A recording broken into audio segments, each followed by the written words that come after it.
জামাত নির্বাচনে হেরেছে দুইটি কারণে।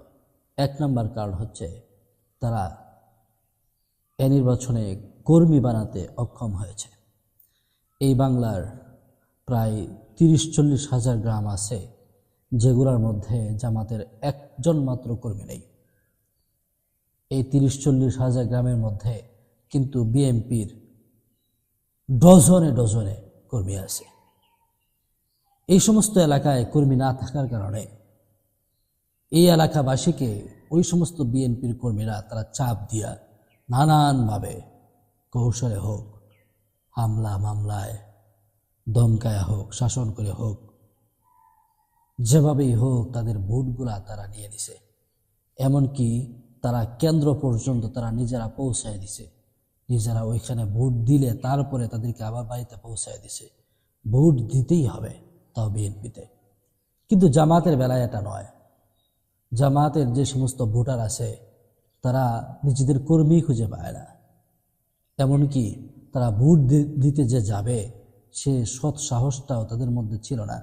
তারা নিজেরা প্রকাশই করতে পারে নাই যে আমরা জামাতে ভোট দেব, বা আমি জামাত, বা আমি দাঁড়াপাল্লায় ভোট দেব, বা আমি রিকশায় ভোট দেব, এমন এমন ইত্যাদি ইত্যাদি ইত্যাদি। এই কারণগুলোর প্রধান কারণ হচ্ছে কর্মী না বাড়ানোর কারণে।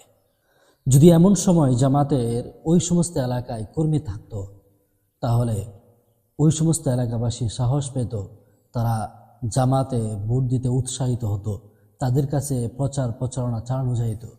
এমনকি তারা সাহস করে ভোট কেন্দ্র পর্যন্ত যাইতে পারত যে আমি জামাতে ভোট দেব। কিন্তু সে সৎ সাহসটা কারো ছিল না, কারণ এলাকার মধ্যে বিএনপি কর্মীদের প্রভাব প্রতিপত্তি তাদের দাপটের কারণে। শুধুমাত্র তা না, বহু ক্ষেত্রে তো দেখা গেছে জামাতের কর্মীদেরকে, এমনকি ভোটারদেরকে বিএনপি লোকেরা রাস্তায় আটকায় দিছে, যাইতে দেয় নাই, ভোট দেওয়া যাবে না, যদি জামাতে ভোট দাও তাহলে তোমার যাওয়া চলবে না। এমন বহু ভিডিও আপনারা অনলাইনে দেখেছেন। ঠিক তেমনভাবেই দুই নম্বর কারণটা হচ্ছে জামাত তাদের ইশতেহারে চমকপ্রদ কিছু রাখে নাই।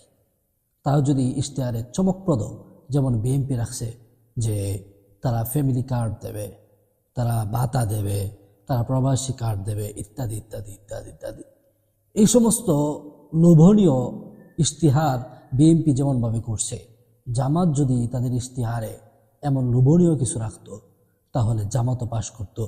কারণ গ্রামাঞ্চলের ৮০% মানুষ এই সমস্ত ন্যায় ইনসাফ এই সমস্ত কথা বোঝে না, তাদের মানেও বোঝে না।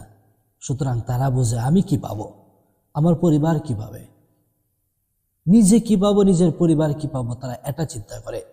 তারা দেখলো জামাতের মধ্যে যদি ভোট দেই তারা তো কোনো কিছুই বলে না, তারা কি দেবে না দেবে, আমাকে টাকা দেবে না পয়সা দেবে, নাকি চাল দেবে, নাকি কার্ড টুট দেবে, কিছুই তো কয় না।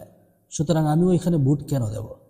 কিন্তু বিএনপির ক্ষেত্রে দেখা যায় তারা ফ্যামিলি কার্ড দেবে, তার প্রবাসী কার্ড দেবে, তারপরে ওই ভাতা ওইটা করবে, বিভিন্ন প্রলোভন। সুতরাং সহজ সরল মানুষগুলা এই প্রলোভনেই পড়ছে, যার কারণেই দেখা গেছে যে বিএনপি ভূমিধস একটা জয় নিয়ে আসছে। এখানে জামাতের দুর্বলতা ছিল প্রধান দুইটি, আবারও বলছি প্রধান দুইটি। একমাত্র হচ্ছে কর্মী না বাড়ানো, দ্বিতীয় হচ্ছে যে তারা ইশতেহার ওইভাবে না দেওয়া।